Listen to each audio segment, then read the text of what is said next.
these are my top X channels. I need to have strategies. But to your point earlier, or to the conversation earlier, it all should ladder up to a position you're trying to create in the market.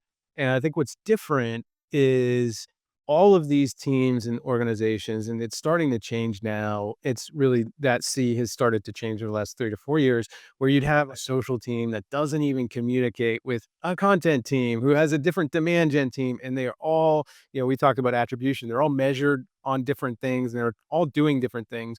So there's no momentum that you're building because everybody's just off on their own. You mentioned a 10-person team. I was at a bank talking about this stuff in a room with 300 marketers. That's the world, right? And there hasn't been collaboration, but in this world, you need to start thinking about how do we get a common core important message, even things like we're commissioning original research studies. You mentioned some data studies, having original research around the problem you're solving. Oh my God, great for 100 reasons.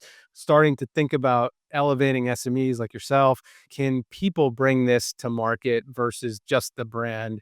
Starting to take that message into multiple places and having teams work together on a common mission versus their attribution goals. Once they hand the baton, they don't care what happens after that. I think about this in consumer a lot, where many of the most successful consumer brands essentially have a very consistent message that they turn into a million kinds of content for tons of different platforms. They have, hey, here's our event strategy. We're going to associate our mascot with this event in this way.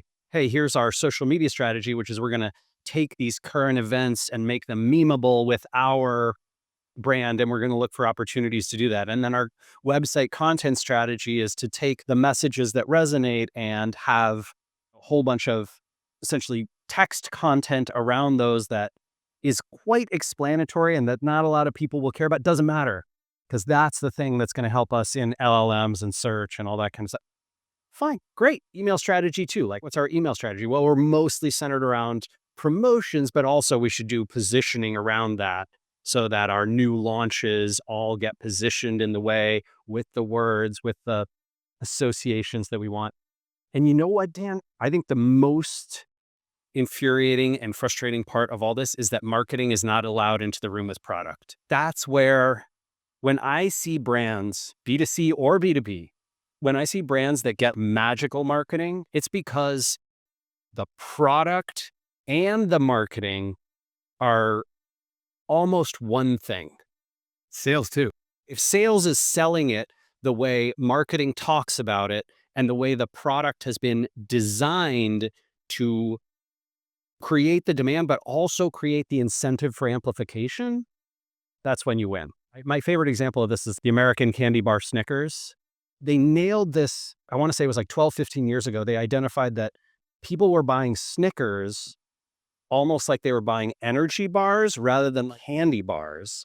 And so they started switching their positioning from Snickers being delicious or it's packed with peanuts or whatever it is to you're not you when you're hungry. And then essentially creating this almost new category that they own in the market of candy bar plus hungry equals Snickers, as opposed to every other candy type treat that you might buy. And it dominated for them. And it works because the product does the marketing too.